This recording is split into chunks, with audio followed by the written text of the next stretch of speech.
So, good question. Guys, come on, I want to show a couple more things. What are the normal sizes of the packs?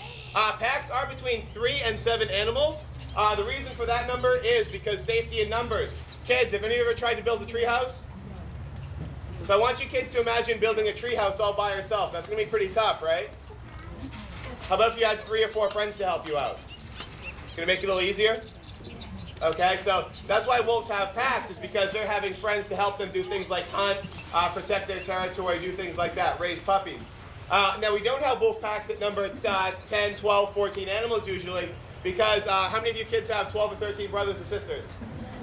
Anybody? My mother did. In our human families, we don't generally these days have families that size, because it's going to take a lot more work, hard work, and constant working to just provide the most basic needs for that family. So same with the wolves. If we had a 14-member wolf pack, they're going to have to hunting pretty much 24/7 to get enough food for all those wolves. And they wouldn't have time for family time, because wolves are, again, very social, loving creature. And they actually live a lot like our own human families. So they really do need that bonding time just to be a family.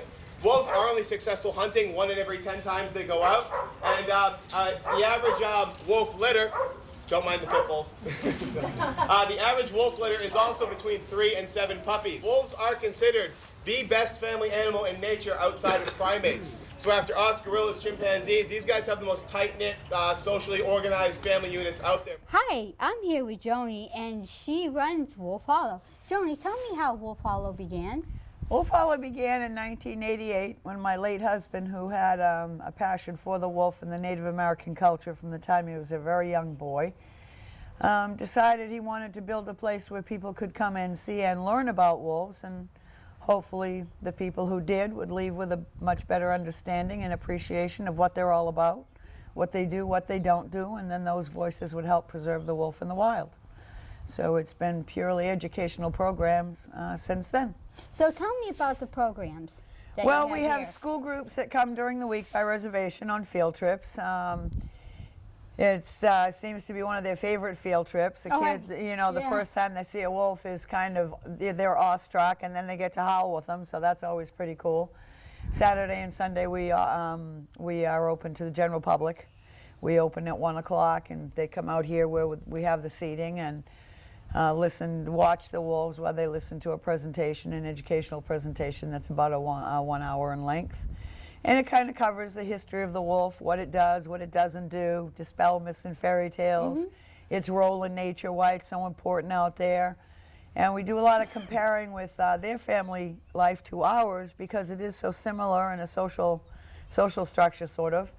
And then, of course, we offer them the opportunity to howl with the wolves at the end of the program. And so, So now, when you mentioned about howl, why do wolves howl? I mean, like howl. that's their main form of communication. They howl to mark territorial boundaries, because they are very territorial, and wolves typically do not cross into each other's territories. So a wolf will howl to mark its boundary line. If they hear other wolves out there howling, then they all know, this is my house, you stay where you are, we'll stay where we are. If one is out perhaps looking for prey to hunt, or just even scent marking the boundary, which they do that too, they might come across an animal that could be a part of their prey base, and to take down a large animal by themselves would be very risky. So a rally howl would be one to let the pack know, I need some help. The pack rallies together, and the whole pack takes care of whatever that issue is. They howl simply to let each other know where they are in the territory, very much like we might yell from room to room in our home to see where another family member is, or my kids would come home from school and holler, Mom, I'm home. And, so it's identifying within the territory who's where. They also howl, it's called a morning howl, and it's a very different howl. If a member of a wolf family, which is a pack, dies, pack is a family, very close family. If one member of that family dies, then it's a very sort of mellow, almost sad, haunting howl, very different from all of the others. And they will do that one wolf at a time. Whereas most of the other howls, they do it as a group. But this will go one wolf at a time throughout the pack, and one doesn't start until the one prior stops. And that's how they mourn, show their grief over losing a family member, very much like we would cry. Yeah. You know, to sort of, you know, get that grief out of us, and that's what wolves do. So a mourning howl is a very different howl. They howl if puppies get lost. They howl and they'll find the puppies. Puppies will howl back. One thing they do not howl at is the moon. I mean, that's right. It makes a wonderful picture. It's a lovely poster. It makes a great T-shirt. But simply, if the moon is full, it's brighter out. If it's brighter out, they see each other at greater distances. They see each other at greater distances, so they're engaged in more activity. And simply because they're engaged in more activity, there's more opportunity to be talking to each other. Yeah. So they would howl during a full moon more perhaps, but it's not, okay, the moon is full, let's all sit down and howl at it. So what other misconceptions that people have about wolves?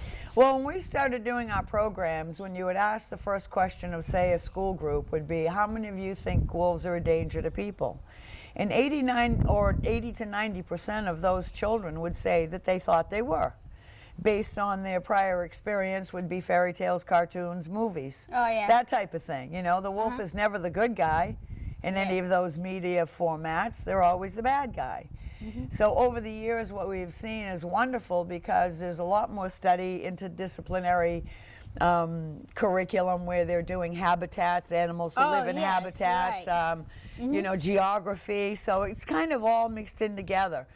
And I would hope that we've had a little bit of an impact on the schools that we do. I do believe we do, because they will go back and write books and send them to us, which we display, which are always fun. But so the biggest myth about the wolf being the granny gulping monster is so untrue. There's wolves are not a danger to people, never have been.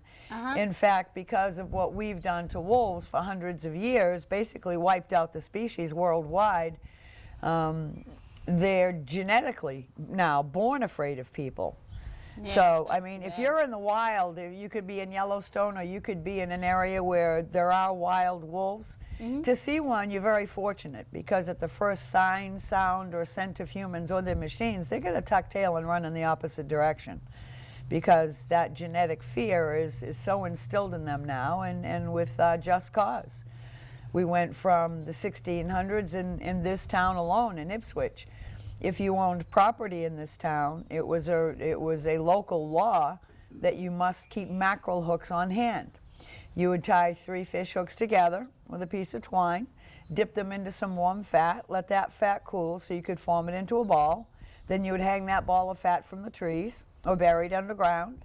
The wolves would come through and jump up for or dig up that ball of fat and end up with fish hooks in their bellies. Oh, that's terrible. And then there's a city very nearby, a little to our south, called Lynn. Yes. In the Lynn Woods, they have walking trails, and what they have kind of not recreated, they're there from the 1630s, but they've kind of pointed them out with little signs of what were called colonial wolf pits. Very large pits were dug into the ground, sharp stakes placed at the bottom. They were camouflaged and baited, so when the wolves came in for the bait, they'd fall in the pits and be killed. And then trapping and snaring is something that was done nationwide. In a wolf pack, which is the best family animal in nature, the alpha pair typically mate for life. So say one of the alphas gets caught in a trap or snare, then the other will stay with it, stay by its side. It will not abandon its mate if it's in trouble. Trapper comes along, shoots a wolf that's not trapped, then the one that is. And then we have the beginning of the predator wars, which began in 1915, when Teddy Roosevelt said, and I quote Mr. Roosevelt, "I will accept no less than total extermination of this creature from our land." So the predator wars began with strychnine, a poison. Dead carcasses were laced with this poison. The wolf families would come along and eat those carcasses like they've been doing for ever so long, and now whole families were dying. So wolves, being very intelligent creatures, began to associate the human scent with fear and danger, and taught their young, no matter how hungry you are, if it has a human scent, you do not eat it, you do not trust it. And then another part of the predator wars was something called denning. Denning is putting dynamite in wolf dens and blowing them up. So, I mean, we'll obviously never know how many wolves were killed due to denning, because we're blowing up dens. This was always done in the springtime, when mom was in the den with her puppies.